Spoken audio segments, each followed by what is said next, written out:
तो पश्चिम बंगाल के गवर्नर जगदीप धनखड़ का ये बड़ा बयान सामने आया है कि सुरक्षा के लिहाज से पश्चिम बंगाल खतरे में है।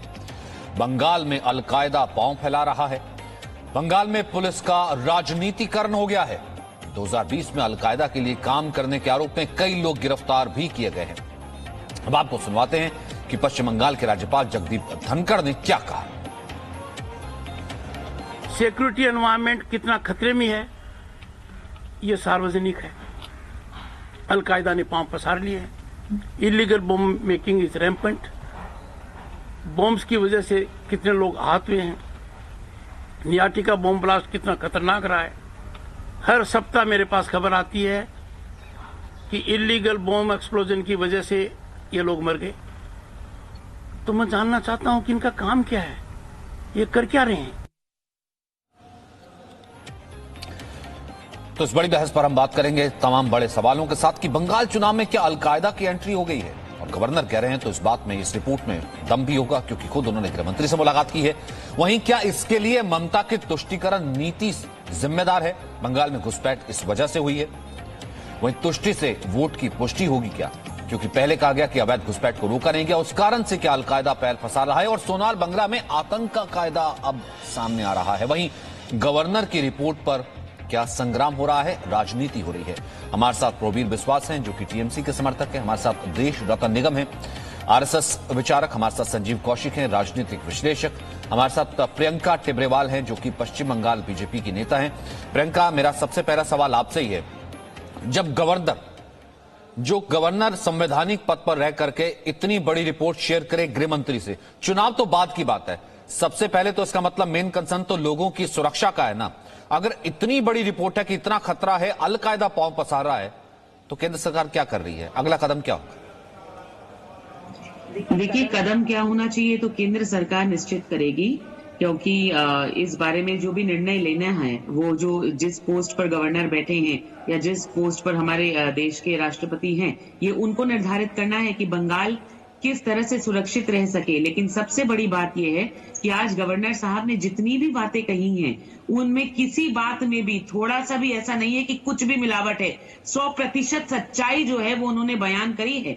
पश्चिम बंगाल में जो अराजकता फैली हुई है, जिस तरह से यहाँ आतंक फैला हुआ है, दिन दहाड़े लोगों की हत्या कर दी जाती है। मैं कहती हूँ पुलिस स्टेशन के बाहर अगर एक इंसान को 18 गोलियां मार करके उसकी हत्या कर दी जाती है, तो यहाँ की जो सरकार व्यवस्था है, यहाँ की जो कानून व्यवस्था है, उस पर प्रश्न चिन्ह क्यों ना उठे? तो मैम इंतजार किस बात का है? मैम इंतजार किस बात का? फिर गवर्नर कर देते, राष्ट्रपति शासन की सिफारिश कर देते, कह देते केंद्र सरकार को कि यहाँ पर रिपोर्ट सौंपी है ना, साथ में ये भी कह देते कि यहाँ पर जो है राष्ट्रपति शासन ही एकमात्र विकल्प है, लॉ एंड ऑर्डर राज्य की सरकार के हाथ से छिन चुका है, साथ में ये भी कह देते।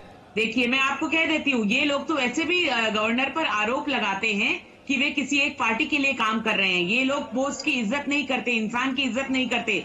आज अगर ये बात हो जाएगी तो ये कहेंगे इलेक्शन के लिए बीजेपी ने ऐसा करवाया है। ये नहीं कहेंगे कि हम लॉ एंड ऑर्डर संभाल नहीं रहे, हम यहाँ संरक्षण दे रहे हैं बांग्लादेश से आए हुए लोगों को, हम आतंक को संरक्षण दे रहे हैं। वरना मुझे बताइए, पूरे हिंदुस्तान में ऐसा कौन सा राज्य है जहाँ हर दूसरे महीने बम बनते हैं, बम फटते हैं, लोग पकड़े जाते हैं, आईएसआई से जुड़े हुए लोग पकड़े जाते हैं? मुझे बताइए, ये कौन सा ऐसे राज्य में हो रहा है? ये क्या पाकिस्तान है? क्यों यहाँ पर लोगों को संरक्षण दिया जाता है? पुलिस क्या कर रही है? ठीक है, प्रोबीर विश्वास, क्या राष्ट्रपति शासन एक विकल्प है? अब गवर्नर कह रहे हैं, गवर्नर इतने बड़े पद पर मौजूद है और रिपोर्ट शेयर कर रहे हैं और तमाम हवाला भी दे रहे चीजों का, तो बात में तो दम होगा ना?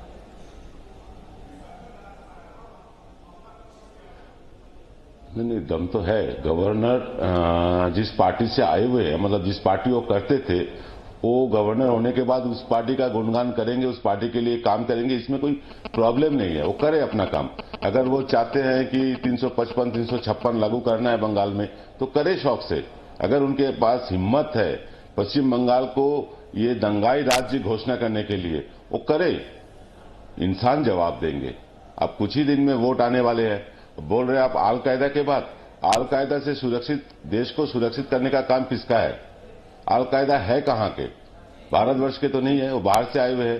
भारतवर्ष के बाहर से आए हुए शत्रु को रोकने का काम किसका है?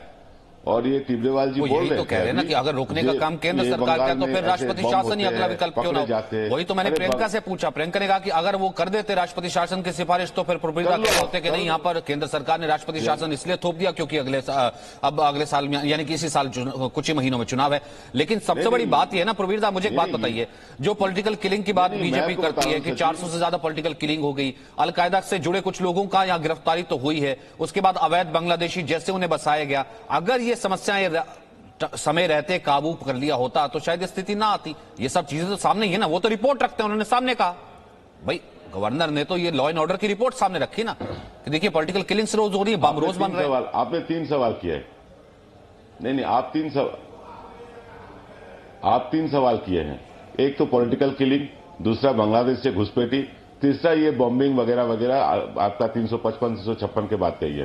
पहला बात मैं बता रहा हूं, ये जो पॉलिटिकल किलिंग हो रहा है, हमारे विधायक को मारा गया जिसमें मुकुल राय का नाम भी आया हुआ है। पता नहीं इसका सच्चाई, उसका क्या आएगा नहीं आएगा मुझे पता नहीं, लेकिन मुकुल राय का नाम आया हुआ है हमारे विधायक का किलिंग में। अच्छा, रहा सवाल बांग्लादेश घुसपैठिया, बांग्लादेश से घुसपैठी आते कैसे? हमारे बॉर्डर सिक्योरिटी फोर्स क्या कर रहे हैं वहां, क्या कर रहे हैं वहां बॉर्डर सिक्योरिटी फोर्स? हम भी नहीं चाहते हमारे देश में कोई भी घुसपैठी आए, लेकिन बॉर्डर सिक्योरिटी फोर्स अगर ऐसा काम करते हैं उसका जिम्मेदारी बंगाल गवर्नमेंट लेंगे क्या? ये होता है क्या? बंगाल गवर्नमेंट लेते हैं क्या ऐसा जिम्मेदारी?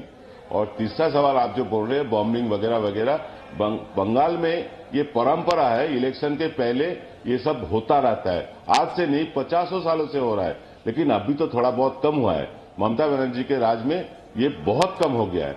अभी प्रियंका जी लोगों को इनको जैसे तैसे सत्ता हड़पाना है, भले ही वो 355 356 लागू करके करे, कोई दिक्कत नहीं, लेकिन हिम्मत है तो हम तो कहते हैं कि करके दिखाओ, आप मुंह में मत बोलो, करके दिखाओ। हम धनखड़ जी राज्यपाल को भी बोलेंगे आप करके तो दिखाओ, फिर बंगाल की जनता जवाब देंगे। ठीक है प्रियंका, अगर इतनी बुरी स्थिति है कि जब इतनी बुरी स्थिति, जो उन्होंने कहा, मैं एक चीज ऐड ऑन करना चाहता हूं, फिर उसके बाद देशरत्न निगम और संजीव कौशिक, अगर इतनी बुरी स्थिति है प्रियंका, मैं अगर ये मानूं कि ये कोई इलेक्शन गिमिक नहीं है, किसी पार्टी से कोई लेना देना, इतनी बुरी स्थिति है तो इंतजार किस चीज का?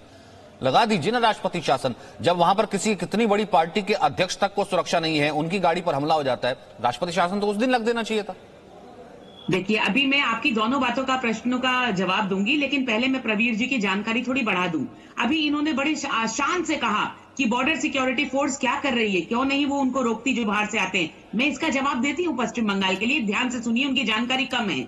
तो बॉर्डर सिक्योरिटी फोर्स में जो वहां पर आउटपोस्ट होते हैं, वहां पर डिस्टेंस करने के लिए जो नेशनल एम होता है वो होता है 3.2 किलोमीटर होना चाहिए डिस्टेंस, लेकिन पश्चिम बंगाल में ऐसा नहीं है। बांग्लादेश और हमारे बीच में जो डिस्टेंस है वो 4.6 किलोमीटर का है।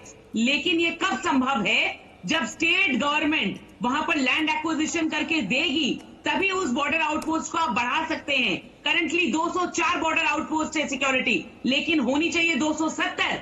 स्टेट गवर्नमेंट बाकी एरिया को खाली छोड़ दिया, अक्वायर नहीं कर रही है। जब तक वो अक्वायर नहीं करके देंगे, बॉर्डर सिक्योरिटी पोस्ट बढ़ाई नहीं जा सकती। किस लालच में स्टेट गवर्नमेंट अक्वायर नहीं कर रही, मुझे बताइए? क्योंकि ये यहाँ पर धंधा करते हैं। क्या करते हैं? कैटल स्मगलिंग करते हैं, बाहर से लोगों को अंदर घुसने का रास्ता देते हैं। कौन कर रहा है ये सब? क्यों स्टेट गवर्नमेंट एक्विजिशन नहीं कर रही? क्या लालच है इसके पीछे? कहां से पैसे आ रहे हैं? बताइए, जवाब दीजिए। आपने अभी प्रश्न उठाया, ठीक है, इसका जवाब देना चाहते हैं प्रवीर विश्वास, लेकिन उससे पहले देशरत्न निगम, क्या ये कौन सी, ठीक है प्रवीर आप जवाब दीजिएगा, पहले उससे पहले मैं एक कमेंट, देशरत्न निगम, क्या ये कोइंसिडेंट है सर कि चुनाव है, चुनाव से पहले जो है गवर्नर का गृहमंत्री को रिपोर्ट सौंपना और अलकायदा पांव पसार रहा है? हालांकि इससे पहले भी लगातार जगदीप धनखड़ कहते रहे कि लॉ एंड ऑर्डर की स्थिति ठीक नहीं है। या फिर दूसरी तरफ, ये यूजुअल है बंगाल में, तो ऐसा होता ही, इससे पहले भी लेफ्ट में जब चुनाव होता था, लेफ्ट के चुनाव लड़ता था तो रक्त चरित्र कैसे हमने देखा था, या फिर ये कोई कोइंसिडेंटल है कि चुनाव और फिर ये दूसरी रिपोर्ट? देखिए, अभी आपके टीएमसी के जो प्रवक्ता बैठे थे, उन्होंने कितना हल्के में ले लिया। हमारे वेस्ट बंगाल में तो बम फटते ही रहते हैं। क्या ये ऐसी, आपको ऐसा वक्तव्य उम्मीद कर सकते हैं किसी और राज्य का कोई प्रवक्ता आके बोल दे और जिसकी खुद की सरकार वहां पर हो? इससे साफ जाहिर है कि वहां के हालात कैसे हैं, और वो उसको मान भी रहे हैं कि उनके वहां के हालात खराब हैं।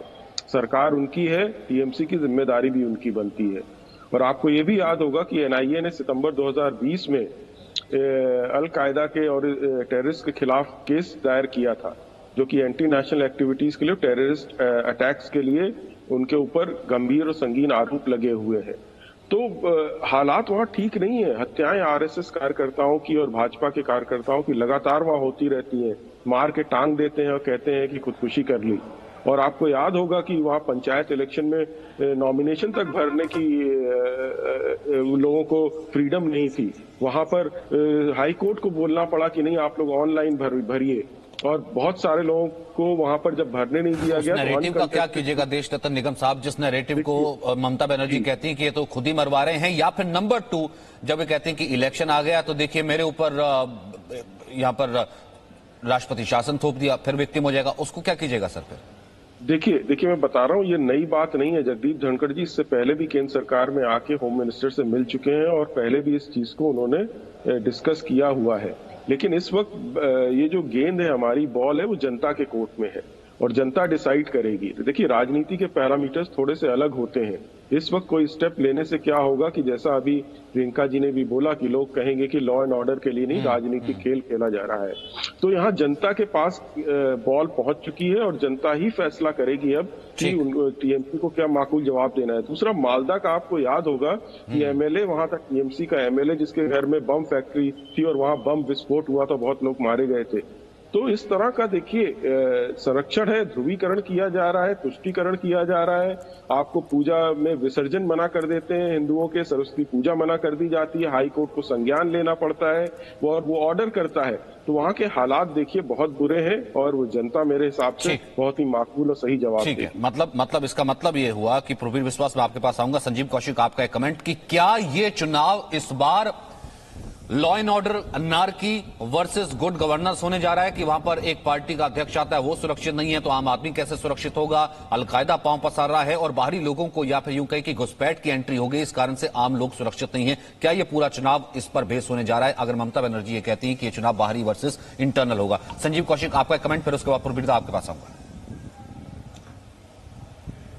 सचिन जी, बंगाल के साथ साथ देश की जनता खूब समझ रही है और देख रही है कि देश के संवैधानिक संस्थान के ऊपर बैठे, कुर्सी पर बैठे एक आदमी किस तरह से पार्टी के एजेंट के तौर पे काम कर रहा है। ये पहली बार नहीं हो रहा है, ऐसा पार्टी के लोग पहले भी करते रहे हैं। बिहार चुनाव में हमने देखा है कि किस तरह से अचानक इलेक्शन के समय 300 आतंकवादियों का जत्था बिहार में घुसने का प्रयास करता है। दरअसल इनके पास राष्ट्रवाद और धार्मिक ध्रुवीकरण के आधार को छोड़ करके दूसरा कोई राजनीति करने के लिए या राजनीति में अपने आप को आगे बढ़ाने के लिए बात तो आंकड़ों के साथ करते हैं। ऐसा तो है नहीं कि गवर्नर ने उठ करके कह दिया कि देखिए लॉ एंड ऑर्डर खराब है। सर, ऐसा तो है नहीं कि, मुझे एक बात बताइए संजीव कौशिक, ऐसा तो है नहीं कि गवर्नर उठ करके कह दिया। जब वो रिपोर्ट सौंपते हैं, रिपोर्ट में वो चीजें लिखी ना, कितनी पॉलिटिकल किलिंग हो रही है, खुद प्रवीण विश्वास कह रहे हैं कि धमाके तो होते रहते हैं। सचिन जी, गवर्नर ने कह दिया तो लगा दीजिए ना आप राष्ट्रपति शासन लागू करा दीजिए, लगा दीजिए राष्ट्रपति शासन लागू और उसी में इलेक्शन करवा दिए आप। कम से कम मैसेज तो जाए कि आप करना क्या चाहते हैं। ये पिछले दरवाजे से लगातार एक गवर्नर जैसे कुर्सी पर बैठा हुआ व्यक्ति लगातार राजनीतिक बयानबाजी करता है और देश की जनता इसको समझ नहीं रही क्या? आप लगा दीजिए राष्ट्रपति शासन, जिस तरह से चाहे उस तरह से चुनाव करवाइए आप। दरअसल आसान नहीं है बंगाल चुनाव जीतना, और ये भिक्षामदेही एक एक मुट्ठी चावल लेकर के जो दरवाजे घूमने का प्रयास किया जा रहा है, इस तरह से लोकतंत्र का अपहरण नहीं हो सकता बंगाल में। बंगाल की जनता बहुत समृद्ध है और सक्षम है, समझदार भी है, समझ रही है। ठीक है, प्रियंका जी जवाब दीजिए, फिर उसके बाद प्रवीण विश्वास। मैं वही कहूंगी कि संजीव जी, पहले तो मैं आपको बताती हूँ, भिक्षामदेही अभी जिस चीज का आपने अपमान किया वो बौद्ध धर्म से जुड़े थे और हम उसकी हमेशा इज्जत करते हैं। आपके जैसे किसी के धर्म को नीचे नहीं दिखाते, पहली बात। दूसरी बात, भिक्षामदेही बोल के ही अपहरण कर लिया गया था। माता सीता का अपहरण ही भिक्षामदेही करके कर लिया गया था। लोकतंत्र का अपहरण आप करने का प्रयास कर रही है बंगाल में। आपको किसानों से इतनी ही ज्यादा मोहब्बत होती तो आप सबसे पहले यहाँ दिल्ली में बैठे हुए किसानों की बात सुनी जाती। किसानों की बात नहीं सुनी जा रही है। आप समझाइए नहीं, लोग समझ रहे हैं कि किसानों से कितनी मोहब्बत है आपको। भारतीय जनता पार्टी को किसानों से कितनी मोहब्बत है, लोग समझ रहे हैं इस चीज को। संजीव जी, अल्टीमेटली संजीव मुझे एक बात बताइए ना, अल्टीमेटली तो गेंद जो होती है वो जनता के पाले में है ना। जनता के पाले में अगर गेंद है, जनता ने डिसाइड करना। अगर यहाँ बीजेपी है तो मैं तो कह रहा हूँ कि आप भी आ जाइए, यहाँ पर राहुल गांधी भी कैंपेन कर लें, लड़ लीजिए चुनाव। तो अल्टीमेटली अगर जनता को डिसाइड करना है, ठीक है प्रियंका जी, एक सेकंड, लास्ट पॉइंट, प्रवीण विश्वास, अगर जनता को डिसाइड करना है, मैं ये क्या कहूं कि अब ये चुनाव, क्योंकि ममता बनर्जी अगर ये कहती है कि बाहर से चड्डा जी आ जाते हैं और नड्डा जी आ जाते हैं और इस तरह की जब वो मजाक बनाती हैं, तमाम बातें कहती है कि उनको बंगाली नहीं आती है, बाहर से बंगाली वर्सेस नॉन बंगाली करने जा रही है। दूसरी तरफ कम से कम बीजेपी ने तो बात स्पष्ट कर दी है कि लॉ एंड ऑर्डर पर यह पूरा चुनाव होगा। ठीक है, राष्ट्रपति शासन लगे ना लगे, लेकिन जनता के सामने है इस वक्त बंगाल की स्थिति क्या है। प्रवीदा, हम बंगाल के लोगों को, हम बहुत सौभाग्यशाली है कि हमें ऐसा एक भिखारी देखने को मिला जो बिजनेस क्लास में चढ़ के आते हैं और भिक्षा मांगते हैं, और भिक्षा मांगने के बाद किसानों के घर खाना खाते हैं, और लाखों किसान दिल्ली में मर रहे हैं, सड़ रहे हैं, उनके वहां कोई पूछने तक नहीं जाता है। बंगाल में आ जाते हैं भिक्षा मांगने बिजनेस क्लास में चढ़ के, और यहां किसानों के घर खाना खाते। ये नौटंकी बंगाल में नहीं चलता है। मैं आपको बताता हूं अरोरा जी, ये नौटंकी बंगाली लोग खूब जानते हैं, हम पहले भी देखे हैं ऐसा। और ये बंगाल संस्कृति के ऊपर जो आक्रमण हो रहा है बीजेपी की तरफ से, प्रियंका जी मैं आपके बीच में नहीं बोला, मैं उम्मीद करता हूं आप भी थोड़ा धैर्य रखेंगे। तो ये जो बंगालियों के ऊपर जो हमला हो रहा है, संस्कृति के ऊपर जो हमला हो रहा है, पूरे बंगाल के लोग खफा हुए इनके ऊपर, के ऊपर जो हमला कर रहे हैं डेली रोज के बेसिस पे। कभी बंगालियों को बोलते हैं कि ये लोग चोर है, कभी बंगालियों को बोलते हैं ये मूर्ख है, कभी बंगला गलत बोलता है। हमारे प्रधानमंत्री रविन्द्रनाथ ठाकुर का जो कोट है वो मिसकोट करते हैं। ये ऐसे बंगालियों का अपमान बंगाली नहीं सहेंगे। इस बार इलेक्शन बंगाली जवाब देंगे। बाहरी पार्टी जो बाहर के पार्टी है बंगाली जवाब देगा। और हमेशा जैसे मैंने कहा ना कि बंगाली से ज्यादा इंटेलेक्चुअल और ज्यादा समझदार ना केवल वोटर होता है और ना कोई इंटेलेक्चुअल क्लास उससे ज्यादा है। तो बहुत अच्छे से वो जानता है कि इस वक्त जो भी आइदर नैरेटिव सेट किया जा रहा है या फिर जो इश्यूज हैं, और जिस तरीके से बंगाल में इस वक्त जो चुनावी स्थिति सेट हो रही है, कुल मिलाकर ये कह रहे हैं कि रोज कम से कम एक नया इशू तो जरूर आता है। बहुत बहुत शुक्रिया आप सभी का। मेरे पास वक्त इतना ही था। एक छोटा सा ब्रेक, खबरें लगातार जारी। Presenting B News app available on Google Play and App Store. Download it now.